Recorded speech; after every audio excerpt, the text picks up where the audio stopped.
సంక్షిప్త మహాభారతం 13వ భాగం. బలరామ, కృష్ణ, ధర్మరాజాది ప్రముఖులంతా చూస్తుండగా ఆ కురుపాండవ వీరులైన దుర్యోధన, భీమసేనులు వీరోక్తులాడుతూ ఒకళ్ళ మీద ఒకళ్ళు తమ గదలతో యుద్ధానికి సిద్ధపడ్డారు. ఒక కొండ ఇంకొక కొండతో ఢీకొన్న విధముగా ఇద్దరు గదాయుద్ధానికి తలపడి ధైర్యం, క్రౌర్యం, శౌర్యం, నేర్పు, దర్పం, బలం చూపిస్తూ ఒకళ్ళ మీద ఒకళ్ళు గదలతో నొప్పించుకుంటూ దేవతలు కూడా ఆశ్చర్యపడే విధముగా సమ ఉజ్జీగా పోరాడుతున్నారు. ఎవరు గెలుస్తారో ఎవరు ఓడిపోతారో ఎవరికీ అర్థం కావటం లేదు. పరస్పర గదాహతి వలన భీమ దుర్యోధనులు సోలినప్పుడెల్లా పాండవ పాంచాలాదులు అంత ఖేదమోదాలను పొందుతున్నారు. అప్పుడు కృష్ణుడు అర్జునుడిని చూసి, భీముడు బలవంతుడే అయి ఉన్నప్పటికీ నేర్పుకల దుర్యోధనుడు అతన్ని నొప్పిస్తున్నాడు.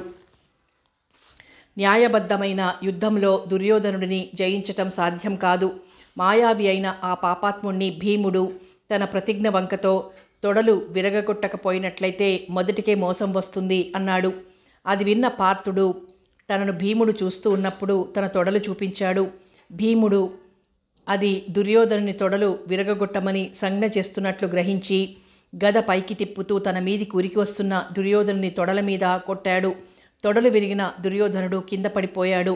భీముడు వెంటనే దుర్యోధనుణ్ణి చూసి, దుర్మార్గుడా, ద్రౌపదిని నిండు సభలో అవమానించి దానికి తగిన ఫలితాన్ని అనుభవించు అంటూ అతడి తలను తన్ని చుట్టూ ఉన్న వాళ్లను అనుమానం లేకుండా అంటరానిదై ఒంటి చీరతో ఉన్న ద్రౌపదిని సాధ్వి అని తలంచక ఏడ్పించిన నాడితడే వాడు ఇతడే చూడండి అని అంటూ అతన్ని మెడపట్టి అదిమి తలను మళ్ళీ తన్నాడు. ధర్మరాజు అతన్ని వారించి కులనాశనకరుడై దుర్యోధనుడి దగ్గర చేరి ఎంతో దుఃఖిస్తున్నాడు. గదాయుద్ధ ధర్మానికి విరుద్ధముగా నాభికి క్రింద కొట్టి జయించిన భీముడిని చూసి బలరాముడికి చాలా కోపం వచ్చింది. వెంటనే భీముడి మీదికి తన నాగలితో యుద్ధానికి వెళ్ళబోయాడు. శ్రీకృష్ణ పరమాత్మ అతన్ని ఆపు చేసి భీముడు చేసిన ప్రతిజ్ఞ గురించి, మైత్రేయుడిచ్చిన శాపం గురించి చెప్పి, సత్య పరాక్రమవంతులను, మంచివాళ్లను, స్నేహితులను, మేనత్త కొడుకులను అయిన పాండవులకు శుభములు కోరటం మంచిది కదా అని అతని కోపాన్ని తగ్గించాడు. కురుపతికి ఉత్తమ లోకసుఖాలు కలగాలని దీవించి అక్కడి నుండి బలరాముడు వెళ్ళిపోయాడు. ధర్మరాజు తప్ప మిగిలిన వాళ్ళంతా జరిగిన దానికి సంతోషించి భీముడిని పొగిడారు. కృష్ణుడు, అక్కడ ఉన్నవాళ్ళు భీముడు యుద్ధ ధర్మ వ్యతిరేకముగా జయము పొందాడని అనుకుంటారని అనుకొని వాళ్ళందరూ వినే విధముగా ఈ పాపాత్ముణ్ణి భీముడు యుద్ధ ధర్మ విరుద్ధంగా చంపాడని అనుకోవాల్సిన పని లేదు. ఇతను పెట్టిన బాధలు అందరికీ తెలిసినవే. ధర్మరాజు అన్నింటినీ ఓర్చుకున్నాడు. తన తండ్రి వాటా అడిగితే లెక్క చేయకుండా ధర్మ విరుద్ధంగా యుద్ధానికి సిద్ధమయ్యాడు. వీడితో ఇక మనకు పని లేదు, మీ రథాలు ఎక్కండి పోదాం అన్నాడు.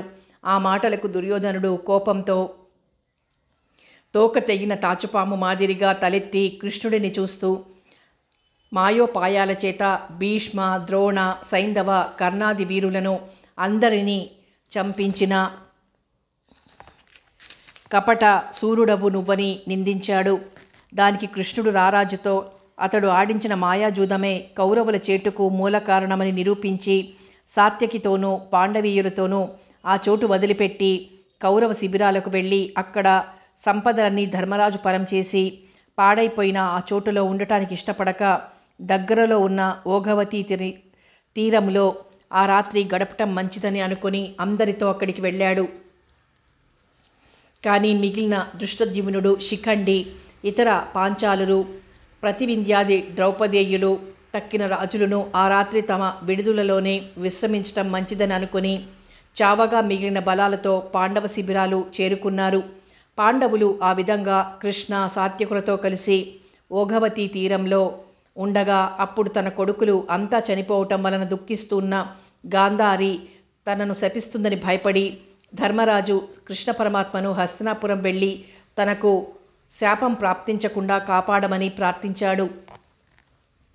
జగన్నాటక సూత్రధారి అయిన ఆ గోపాలకృష్ణుడు వెంటనే ఆ రాత్రియే హస్తినాపురం వెళ్ళి గాంధారి, ధృతరాష్ట్రులను చూసి వారికి దుర్యోధనుడి చావువార్త చెప్పకుండానే కురుకుల క్షయానికి దుఃఖించవద్దని, బ్రహ్మరాత తప్పించుకోవటం ఎవ్వళ్ళకీ సాధ్యం కాదని, వృద్ధులైన వాళ్లకు కావలసిన పరలోక క్రియలు పాండుపుత్రుల మీదనే ఉండటం వలన పుణ్యవర్తనలను బంధుప్రియులను అయిన పాండవులను శుభాలు కోరుకోవటం మంచిదని అనేక విధములైన మాటలతో ఆ వృద్ధ దంపతులు శోకాన్ని ఉపశమింపచేశాడు. వ్యాస మహర్షి కూడా ఆ సమయంలో అక్కడ ఉండి కృష్ణ పరమాత్మ మాటలు యథార్థాలని వాటిని పాటించటం మంచిదని తన కొడుకుకు కోడలికి బోధించాడు. కృష్ణుడు తిరిగి ఆ రాత్రియే ధర్మరాజు దగ్గరికి పోయి తాను వెళ్ళి వచ్చిన కార్యక్రమం అంతా చెప్పాడు. అది విని ధర్మరాజు సంతోషించాడు. కృష్ణ సాత్యకి సోదరులతో ఆ రాత్రి అక్కడే సుఖంగా నిద్రపోయాడు. అశ్వత్థామ ఉత్సాహం. అందరూ వెళ్ళిపోయిన తర్వాత సంజయుడు భయపడుతూ దుర్యోధనుని దగ్గరకు వెళ్ళాడు. అతడు సంజయుణ్ణి చూచి విధిని ఎవళ్ళు దాటలేరు అని చెప్పి దుఃఖించాడు. ధర్మనందన ప్రముఖుల్ని నిందించి భీముడు అధర్మ యుద్ధంలో తనను పడద్రోసి తలదన్నిన విధమంతా కృత అశ్వత్థామలకు చెప్పమని సంజయుడికి చెప్పాడు. ఇంతలోనే వాళ్ళు ముగ్గురు రారాజును చూడటానికి వచ్చి చాలా దుఃఖించారు. అశ్వత్థామ భీమసేనుడి దౌర్జన్యాన్ని విని కోపం ఆపుకోలేక పాండవ పాంచాలుర అందర్నీ సపుత్ర మిత్ర సైన్యంగా చంపటానికి దుర్యోధనుణ్ణి అనుమతిమ్మని అడిగాడు. అతడప్పుడే కృపాచార్యుడిచే అశ్వత్థామకు అభిషేకం చేయించి సంతోషంతో వీడ్కోలు చెప్పాడు. అశ్వత్థామ ఎంతో ఉత్సాహంతో కృపా వర్మల్ని వెంటబెట్టుకుని సింహనాదం చేస్తూ పాండవ స్కందావారాలకు అభిముఖంగా వెళ్తున్నాడు. మహాభారత అంతర్గత శల్యపర్వం సమాప్తం. సౌప్తిక పర్వము. సంజయుడు అశ్వత్థామ యొక్క ఉత్సాహం గురించి ధృతరాష్ట్రుడికి వివరంగా చెప్పి తదనంతరం జరిగిన దానిని వివరంగా చెప్పటం ప్రారంభించాడు. రాజేంద్ర, పాండవ శిబిరాలలో ఉన్నవాళ్లు విజయోత్సాహంతో పొంగిపోతూ అరుస్తూ వినోదిస్తున్నారు. అది విన్న అశ్వత్థామ, కృతవర్మలు ముగ్గురు ఆ దిశకు వెళ్లకుండగా దగ్గరలో ఉన్న అడవిలోనికి వెళ్ళారు. అప్పుడు సంధ్యా సమయం అవటం వల్ల ముగ్గురు సంధ్యావందనం చేసుకున్నారు. ఎక్కువగా శ్రమపడి ఉండటం వల్ల వారు ఒక పెద్ద పర్రి చెట్టు కింద విశ్రమించారు. కృతవర్మలు నిద్రపోయారు. కోపంలో ఉన్న అశ్వత్థామ నిద్రపోలేదు. చెట్టు మీదికి చూస్తూ అక్కడ జరిగేదానిని గమనించాడు. చెట్టు మీద కాకులన్నీ నిద్రపోతున్నాయి. ఆ సమయంలో ఒక గుడ్లగూబ వాటి మీద పడి కంఠాలు నులిమి గోళ్లతో గీరి రెక్కలు నరికి అనేక విధాలుగా చంపుతూ ఉంది. అది చూచిన అశ్వత్థామ తనలో రారాజుకు మాట ఇచ్చిన ప్రకారం బలవంతులైన పాండవుల్ని చంపటానికి ఉపాయం వెతుకుతూ ఉన్న నాకు ఈ గుడ్లగూబ మార్గం చూపించింది. విరోధుల్ని కోల్చటంలో న్యాయాలు ఆలోచించటం ఎందుకు? నిద్రపోతూ ఉన్నప్పుడైనా శత్రువుల్ని చంపాలనే నీతివాక్యాలు కొన్ని ఉండనే ఉన్నాయి. పాండవులు అన్యాయంగా భీష్మ, ద్రోణ, కర్ణ, దుర్యోధనాదుల్ని కూల్చారు. నేనును వాళ్లను నిద్రా సమయంలో కూల్చటమే సరి అయిన ధర్మమవుతుంది అని అనుకున్నాడు. ఇంతలో కృతవర్మలు మేల్కొన్నారు. గురుపుత్రుడు మామను చూచి ఇప్పుడేమి చేస్తే బాగుంటుందో చెప్పమని ప్రార్థించాడు. అతను తన మేనల్లుడు కోపంతో చెయ్యరాని పని చేస్తాడేమో అని సందేహించి నీతిని బోధించి దుర్యోధనుడు తన దుష్ప్రవర్తన వల్ల చెడ్డాడు. మనం ఈ రాత్రి సుఖంగా నిద్రపోయి చేయాల్సిన పనేమిటో రేపు ఉదయమే ఆలోచించటం మంచిది అన్నాడు. అశ్వత్థామ మేనమామతో తన తండ్రిని చంపినవాడు సుఖంగా ప్రాణాలతో ఉన్నంతకాలం తన కంటికి నిద్ర రాదని, దుర్యోధనునికి ఇష్టమైన విధంగా విరోధుల్ని చంపడమే మార్గమని చెప్పి వెంటనే రథాన్ని ఎక్కి వెళ్ళాడు. గౌతమ, కృతవర్మలు కూడా అతనిని వెంబడించారు. 3 అగ్నుల్లా వెలుగుతూ ఆ ముగ్గురు పాండవ శిబిరాలను చేరుకున్నారు. ఇంతలో అశ్వత్థామకు ఒక మహాభయంకరమైన ఆకారం గల భూతం ఒకటి కనిపించింది. వాడు కొంచెం కూడా భయపడకుండగా అనేక అస్త్రాలు దాని మీద ప్రయోగిస్తూ ఉంటే వాటినన్నింటినీ ఆ భూతం మింగివేస్తూ ఉంది. దానికి అశ్వత్థామ సిగ్గుపడి మామ మాటలు వినకుండా వచ్చినందుకు తన్ను తాను నిందించుకుని రథం దిగి నేల మీద కూర్చుని యాపధ్యాంత భానుతైన ఈశానుణ్ణి భక్తితో తలుచుకున్నాడు.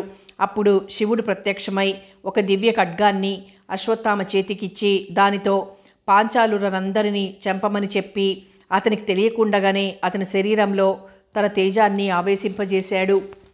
అశ్వత్థామలో నూతనోత్సాహం కలిగింది. కొంచెం కూడా వెనుకాడకుండా పాండవ శిబిరానికి ముందు కృపవర్మల్ని నిలిపి తాను లోపలికి వెళ్ళాడు. మొదట దుష్టద్యుమ్నుడున్న మందిరానికి వెళ్ళి అక్కడ నిద్రపోతూ ఉన్న దుష్టద్యుమ్నుడిని చంపివేసి అక్కడి నుంచి వెళ్ళిపోయాడు. ఇంతలో అక్కడ ఉన్న స్త్రీలు, రక్షక భటులు గోల చేస్తూ ఉంటే దగ్గరలో ఉన్న రాజులు మేల్కొన్నారు. వాళ్ళంతా ఆ వచ్చినవాడు రాక్షసియో మనుష్యుడో కానీ దుష్టద్యుమ్నుడిని చంపివేసి రథమెక్కి వెళ్తున్నాడు, వాడిని వదలకూడదు అనుకుని అందరూ సపరివారంగా అశ్వత్థామను ఎదుర్కొని అతని బాణాలకు ఆహుతైపోయారు.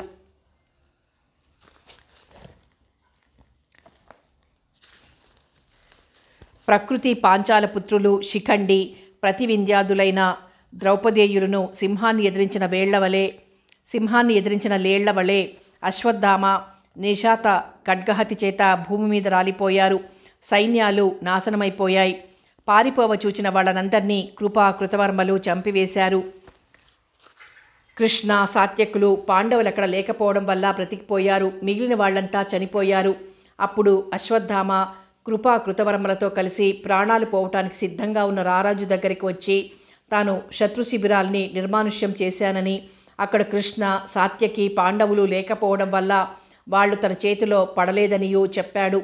దానికి అతడెంతో సంతోషించి ఆ ముగ్గురిని చూచి వాళ్ల విక్రమాన్ని పొగిడి అందరినీ స్వర్గలోకంలో చూస్తానంటూ ప్రాణాలు వదిలిపెట్టాడు. అప్పుడు వాళ్ళు దుఃఖించి దుర్యోధనుణ్ణి కౌగిలించుకొని అతనికి ప్రదక్షిణ నమస్కారాలు చేసి రథాలు ఎక్కి హస్తినాపురం దిక్కుకొచ్చారు. ఇంతలో తెల్లవారింది. ఈ విషయమంతా నీకు చెప్పటానికొచ్చాను.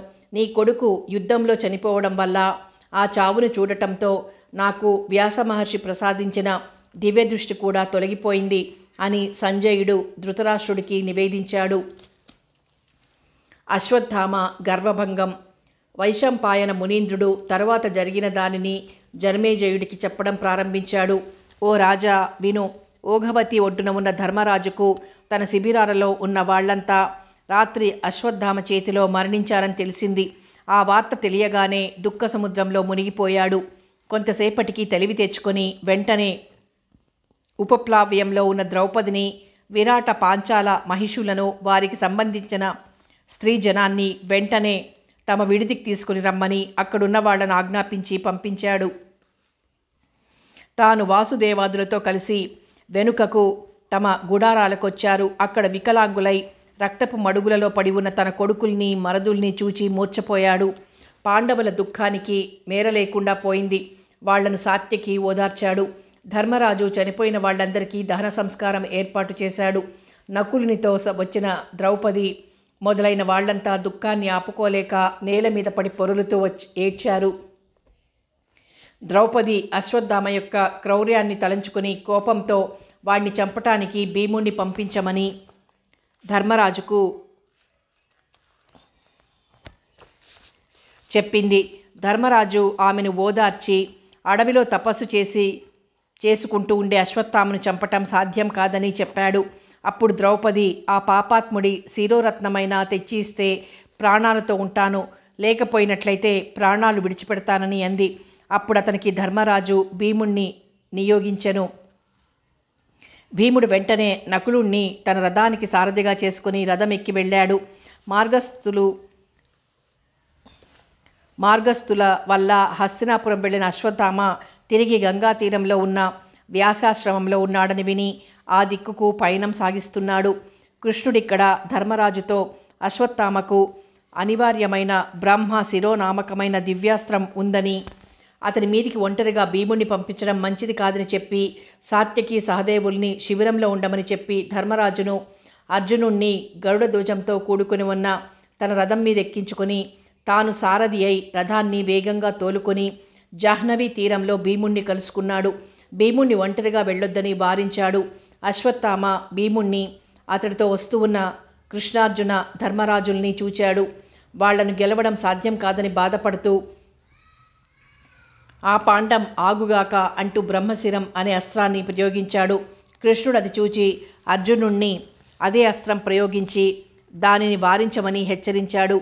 కృష్ణాజ్ఞ ప్రకారం అర్జునుడు తాను కూడా బ్రహ్మశిరాన్ని ప్రయోగించాడు.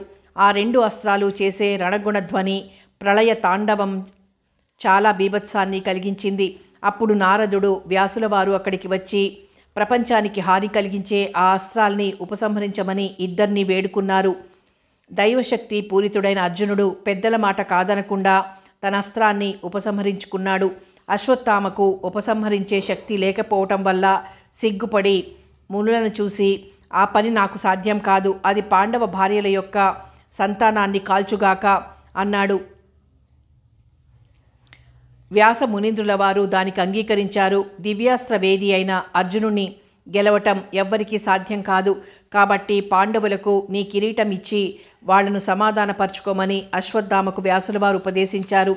అశ్వత్థామ దానికి అంగీకరించి తాను పాండవ సంతానం గురించి మొదట అనటం, దానికి ముని అంగీకరించడం తలుచుకుని దానికి చాలా బాధపడి పాండవ వంశం విచ్ఛిన్నమయ్యేటట్లును తన అస్త్రం సకల గర్భ విచ్ఛేదనం చెయ్యాలని అన్నాడు. శ్రీకృష్ణ పరమాత్మ ఆ విధంగా జరగకూడదని సంకల్పించుకుని అభిమన్యుడు భార్య ఉత్తర గర్భంలో ఉన్న అర్భకుణ్ణి అది ఏమీ చేయలేకుండుగాక అని శాసించాడు. ముందు వెనుకలు ఆలోచించకుండగా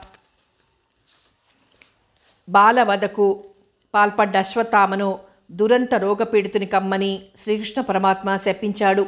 వ్యాసుల వారు ఆ శాపానికి బలం చేకూర్చారు. దానితో అశ్వత్థామకు కోపం వచ్చి వ్యాసుణ్ణి చూచి నువ్వు మనుష్యులలోనే ఉండు అని ప్రతిశాపాన్ని ఇచ్చాడు. శ్రీకృష్ణుడు భగవంతుడని తెలిసి ఉండటం వల్ల అతని జోలికి వెళ్లకుండగా తన శిరోరత్నాన్ని పాండవులకిచ్చి తపోవనానికి వెళ్ళిపోయాడు. ధర్మనందనాదులంతా వ్యాస నారదుల అనుమతి పొంది తిరిగి తన శిబిరానికి చేరుకుని ద్రౌపదికి శిరోరత్నాన్ని అందించారు. ఆమె ఆ శిరోరత్నాన్ని ధర్మరాజు చేతికిచ్చింది. ధర్మరాజు దానిని ధరించి చంద్రబింబంతో కూడిన తూర్పు కొండవలే వెలగజొచ్చాడు. అశ్వత్థామ ప్రయోగించిన బ్రహ్మశిరం యొక్క ప్రభావం వల్ల పాండవేయుల వంశానికి చెందిన స్త్రీలంతా వ్యంధ్యులయ్యారు. శ్రీకృష్ణుని అనుగ్రహం ఉండటం వల్ల ఉత్తరాదేవి గర్భం మాత్రం రక్షింపబడింది. ధర్మరాజుకు అశ్వత్థామ బలవంతులైన ప్రతి వింధ్యాదుల్ని దృష్టద్యుమ్యాది పాంచాలుర్ని ఒక్కడే ఏ విధంగా చంపగలిగాడా అని సందేహం కలిగింది. భక్తార్తిహరుడైన శ్రీకృష్ణ పరమాత్మను తన సందేహం తీర్చమని ప్రార్థించాడు. అశ్వత్థామ శివప్రసాదం చేత ఖడ్గం పొందటం మొదలుగా గల విషయాలన్నీ చెప్పి జరిగిపోయిన దానికి బాధపడవద్దని, సమయం కాని సమయంలో జరిగిన ఈ యుద్ధంలో కూడా నీకే విజయం వచ్చింది కాబట్టి దీనికి సంతోషపడమని బోధించాడు. సౌత్తిక పర్వం సమాప్తం.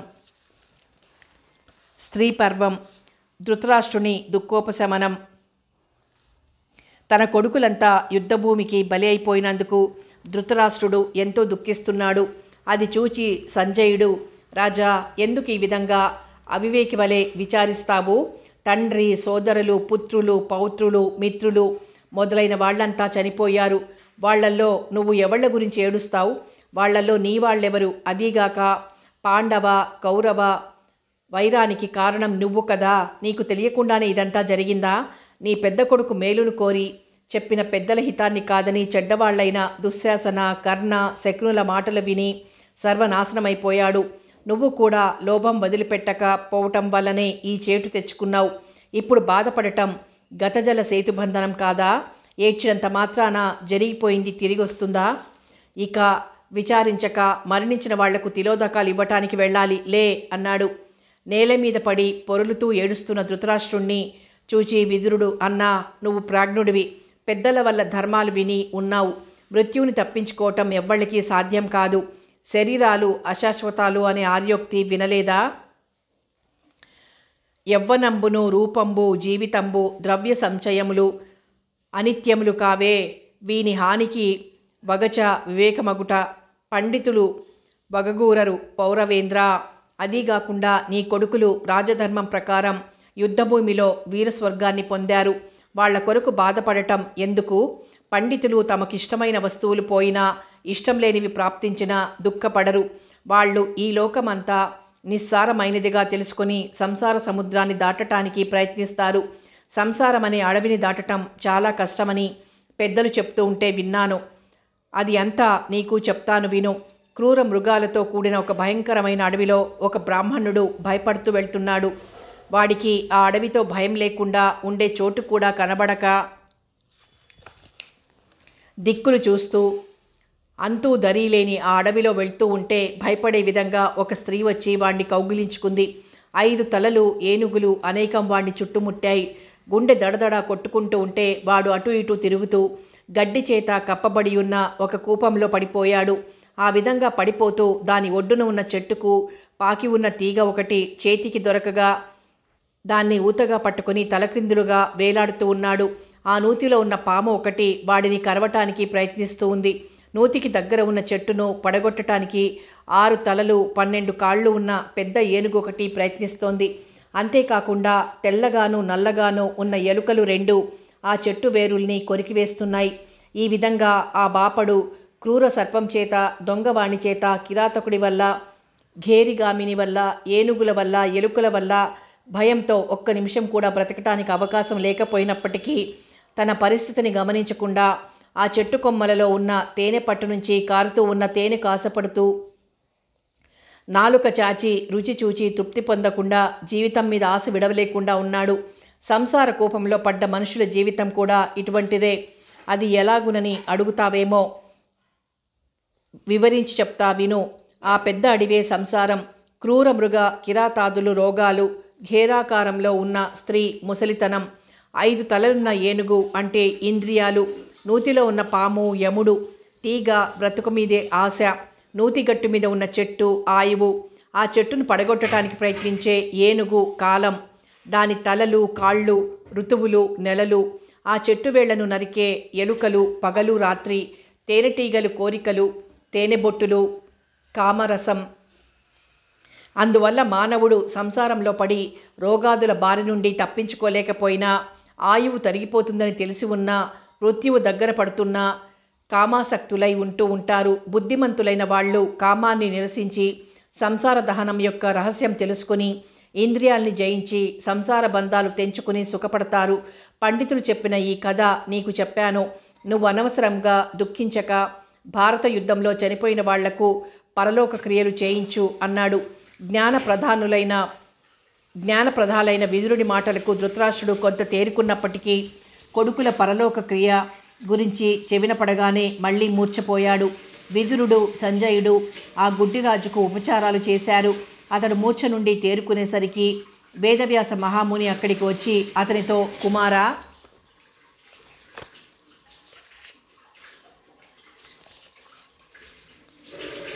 బ్రహ్మవ్రాతను ఎవరూ తప్పించుకోలేరు. లోభగుణం వల్ల దుర్యోధనుడు సోదరులతో సహితంగా నాశనమయ్యాడు. వాళ్ల కర్మయ్యే వాళ్లకు చావు తెచ్చిపెట్టింది. దీనికి నువ్వు బాధపడితే ప్రయోజనం ఏమిటి? అందుచేత జ్ఞానమనే నీటితో శోకమనే అగ్నిని ఆర్పి పాండవుల్ని నీ కొడుకులుగా భావించి దీవించటం తెలివైన పని అవుతుంది. ధర్మరాజు నిన్ను అవమానిస్తాడని అనుకోవలసిన పని లేదు. అతనికి నీ మీద భక్తి, కరుణ, స్నేహం ఉన్నాయి. నిన్నెప్పుడూ గౌరవించి చూస్తూ ఉంటాడు. నువ్వు ఈ విధంగా దుఃఖిస్తే అతడెంతో బాధపడతాడు అని అనేక విధాలుగా మాటలు చెప్పి ఓదార్చాడు. ధృతరాష్ట్రుడు కొంత ధైర్యం తెచ్చుకొని దుఃఖించడం మాని పాండుపుత్రులతో సద్భావం కలిగి ఉంటానని మాట ఇచ్చాడు. దానికి ఆ మహర్షి సంతోషించి అంతర్ధానమయ్యాడు. రణభూమికి వెళ్ళటానికి కావలసిన పనులన్నీ విదుర సంజయులు పూర్తి చేసి గాంధారి కుంతీదేవుల్ని సపరివారంగా ధృతరాష్ట్రుడి దగ్గరికి తీసుకుని వచ్చారు. అందరూ తగిన వాహనాలెక్కి ప్రయాణమయ్యారు. యుయుత్సుడు దుర్యోధనుడి ప్రియకాంతల్ని వెంటబెట్టుకుని వచ్చి ధృతరాష్ట్రుడిని కలుసుకున్నాడు. అందరూ ఆ విధంగా కురుక్షేత్రానికి వస్తూ ఉంటే కృపాచార్యులు, కృతవర్మ, అశ్వత్థామలు ఎదురొచ్చి వాళ్ళందరినీ ఓదార్చారు. కృతవర్మ తన పురం వెళ్ళిపోయాడు. కృపాచార్యులు హస్తినాపురం వెళ్ళాడు. అశ్వత్థామ వ్యాసాశ్రమం చేరుకున్నాడు. ధృతరాష్ట్రుడు యుద్ధభూమికి వెళ్తూ ఉన్న సంగతి ధర్మరాజుకు తెలిసింది. వెంటనే అతడు తన సోదరుల్ని, కృష్ణ, సాత్యకుల్ని, మాత్స్య, పాంచాల స్త్రీ జనాల్ని వెంటబెట్టుకుని ధృతరాష్ట్రుణ్ణి కలుసుకుని అతని పాదాలకు మొక్కాడు. ఆ వృద్ధరాజు ప్రేమతో కౌగిలించుకున్నాడు. ధృతరాష్ట్రుడికి ఒకళ్ళ తర్వాత ఒకళ్ళు మొక్కుకున్నారు. మొక్కుతూ ఉన్న వాళ్ళ వివరాలు దగ్గర ఉన్నవాళ్ళు ధృతరాష్ట్రుడికి చెప్తున్నారు. ఇంతలో భీముడు మొక్కుతున్నాడని పరిజనులు చెప్పారు. భీముడు అనే పేరు చెవిన పడగానే ధృతరాష్ట్రుడిలో కోపం వచ్చింది. అతడు తన కోపాన్ని పైకి కనిపించనీయకుండా అతడిని కౌగిలించుకొని చంపాలని అనుకున్నాడు. సర్వాంతర్యామి, సర్వజ్ఞుడు అయిన శ్రీకృష్ణ పరమాత్మ ధృతరాష్ట్రుడి మనోభిప్రాయాన్ని గ్రహించి భీముణ్ణి సైగతో వారించాడు. భీముడికి మారుగా ఒక ఇనప రూపాన్ని సృష్టించి ధృతరాష్ట్రుడి ముందుంచాడు. 10,000 ఏనుగుల బలం కల ఆ గుడ్డిరాజు తన శరీరాన్ని పెంచి తన ముందున్న ఇనప బొమ్మ భీముడే అనుకుని దానిని కౌగిలించుకుని పొడి చేసి మనసులో ఆనందిస్తున్నాడు. ఇనుప బొమ్మ పొడి అయిపోవటం చూసిన వాళ్ళందరిలోనూ హాహాకారాలు బయలుదేరాయి. కృష్ణుడప్పుడు ఆ కపటిని చూచి భీముడు చావలేదని, అతని గురించి విచారించనక్కర్లేదని, అతడు పిండి చేసినది భీముడికి ప్రతిరూపమైన ఇనప బొమ్మ అని చెప్పి, రాజా, కొడుకులు చచ్చి ఏడుస్తూ ఉండి కూడా ఈ విధంగా అధర్మానికి ఎందుకు పూనుకున్నావు? ఇది నీకు తగిన పనేనా? భీముణ్ణే ఎందుకు? పాండవులందరినీ చంపినప్పటికీ నీ కొడుకులు తిరిగొస్తారా? నీలో ఉన్న ఆ వినయాన్ని, నీ కొడుకుల యొక్క అధర్మాన్ని ఒకమారు తలుచుకొని శాంతించి నీ తమ్ముడి కొడుకుల మీద సౌమ్యబుద్ధి కలిగి ఉండటం మంచిది అని హితవు చెప్పాడు. ధృతరాష్ట్రుడు తాను చేసిన పనికి పశ్చాత్తాపపడి ఆ విధంగానే ఉంటానని మాట ఇచ్చి భీమాదులందరినీ ప్రేమతో కౌగిలించుకున్నాడు. ఆ తర్వాత పాండవులంతా గాంధారికి మొక్కటానికి వెళ్ళారు. ఆ పతివ్రత కోపంతో ధర్మరాజుకు శాపమివ్వాలన్న ఉద్దేశంతో ఉంది. త్రికాల వేది అయిన వేదవ్యాసుల వారు అది గ్రహించి అక్కడికి వచ్చి ఉచిత వాక్యాలతో ఆమెను ఓదార్చి ఆమె మనోవ్యధను పోగొట్టాడు. గాంధారి తన ఉద్దేశాన్ని మామగారు చెప్పిన మాటల ప్రకారం మార్చుకుని పాండవుల్ని తన బిడ్డలుగానే భావించింది. భీముడు ఆమెకు మొక్కుతూ తన ప్రతిజ్ఞను తలిచి దుర్యోధనుడితో తొడలు విరుగగొట్టానని, దుశ్శాసనుడిని చంపి నిజంగా అతని నెత్తురు తాగలేదని, సభలో చేసిన ప్రతిజ్ఞ ప్రకారం తాగుతున్నట్లు నటించి అందరికీ భయం కలిగించక తప్పలేదని, రక్తం తాగడం పాపమని తనకు తెలుసునని, అందులోనూ సోదరుడి రక్తాన్ని త్రాగేటంత మూర్ఖుణ్ణి కాదని, అంత దయమాలిన వాడిని కాదని విన్నపం చేసుకున్నాడు. అంతలో ఆమె యందు కొంత మార్పు కనిపించింది. మామగారు చెప్పిన హితవచనాలు మాయమయ్యాయి. అది గమనించిన ధర్మరాజు ఆవిడ దగ్గరికి వచ్చి చేతులు జోడించి, అమ్మా, నీ బిడ్డలందరినీ చంపించిన పాపాత్ముణ్ణి, నేను బంధుద్రోహిని, నాకు ఈ భూమిని ఏలే అవకాశం ఉందా? నా పాపాలకు ప్రాయశ్చిత్తంగా నువ్వు నన్ను నీ ఇష్టం వచ్చినట్లు శపించు, చంపు తల్లి అని వేడుకున్నాడు. ఆ మాటలకు గాంధారి కోపం తొలగిపోయింది. శాంతం వహించి కుంతీదేవిని చూడమని చెప్పింది. అప్పుడు వాళ్ళంతా కుంతీదేవి దగ్గరికి వెళ్ళి మొక్కారు. ఆవిడ కొడుకుల్ని కౌగిలించుకుని కోడల్ని ఓదార్చి అందరితో కలిసి గాంధారి దగ్గరికి వచ్చింది. ద్రౌపదీదేవి గాంధారికి మొక్కి తన కొడుకుల్ని తలుచుకుంటూ వెక్కి వెక్కి ఏడుస్తూ ఉంటే గాంధారి కోడల్ని చూచి, అమ్మా, నువ్వు ఈ విధంగా ఏడుస్తూ ఉంటే పాండవులు కుంతి చాలా బాధపడతారు. బ్రహ్మ రాత వల్ల మనిద్దరికీ ఒకే విధమైన కీడు జరిగింది. నన్ను నువ్వు ఓదార్చుకోవటం తప్ప మనం చేయగలిగింది ఏమీ లేదు అని చెప్పి ఆమెను ఓదార్చింది. గాంధారి శాపవాక్కులు. వ్యాస మహామునీంద్రుల వారి కరుణ వల్ల ఆ సమయంలో గాంధారికి దివ్య దృష్టి కలిగింది. కండ్లకు వస్త్రాన్ని కట్టుకొని ఉన్నప్పటికీ ఆ యుద్ధభూమిలో పడి ఉన్న వారందరూ వరుసగా కనిపించారు. వాళ్ళందరి స్థితి చూసి దుఃఖాన్ని భరించలేకపోయింది. పక్కనే ఉన్న కృష్ణ పరమాత్మను చూచి అతనికి చనిపోయిన వాళ్ళు చూపించిన ధైర్య సాహసాలు, వాళ్ళు చేసిన యుద్ధం పద్ధతి చెప్తూ ఆయా శవాల దగ్గర ఏడుస్తూ ఉన్న స్త్రీజనాన్ని చూపుతోంది. తన కొడుకులు 100 చనిపోవటం తలంచుకునేసరికి ఆమె కోపంతో ఊగిపోయింది. దీనికంతటికీ కారణం కృష్ణుడే అని గ్రహించి, కృష్ణ, నీకు సర్వశక్తులు ఉన్నాయి, గౌరవింపదగిన వాడవు, అయినప్పటికీ నువ్వు ఈ యుద్ధాన్ని ఆపు చేయలేకపోయావు. దుర్యోధనుణ్ణి చంపే వంకతో భూమి మీద ఉన్న రాజులందరినీ చంపావు. ఆ భూములన్నీ పాడైపోయాయి. మా కురుకులం ఏ విధంగా క్షయం చేశావో అదేవిధంగా నీ జ్ఞాతులైన యాదవులు కూడా తమలో తాము యుద్ధం చేసి నశించెదరుగాక. ఇప్పుడు కౌరవకాంతలు ఏడుస్తున్నట్లే అప్పుడు యాదవకాంతలు తమ బంధువులను తలంచి శోకింతురుగాక. నువ్వును నేటికి 37 రోజున దిక్కులేక చస్తావు. ఇది నీకు నేనిచ్చిన శాపం అంది. ఆ శాపవాక్కులు విని పాండవులు దడదడ వణికిపోతున్నారు. శ్రీకృష్ణ పరమాత్మ నవ్వుతూ ఆమెతో, అమ్మా, నువ్వు నాకిచ్చిన శాపం ఇంతకుముందే దూర్వాస మునీంద్రుడి చేత ఇవ్వబడింది. అందుచేత నువ్వు తొక్కిన నేలనే తొక్కావు, కానీ కొత్తగా చేసింది ఏమీ లేదు. బలదర్పితులైన యాదవులు ఇతరులచే చంపబడే అవకాశం లేదు. కాబట్టి పరస్పరం ఎలాగూ చెడతారు. అది అలా ఉంచు. రారాజు దుర్వినయాన్ని ఎవ్వరికీ మాన్పతరం కాకపోవటం తలచుకుని విచారాన్ని వదిలిపెట్టి ముందు సాగవలసిన పనేమిటో చూడు. రాచకూతులెందుకు? యుద్ధ విరతులైన కొడుకుల్ని పొందకోరటం అరుదా? వీరమాతవైన నీకీ శోకం ఎందుకు అన్నాడు. కృష్ణుడి ఎత్తిపొడుపు మాటలకు ఏమీ సమాధానం చెప్పలేక గాంధారి మాట్లాడక ఊరుకుంది.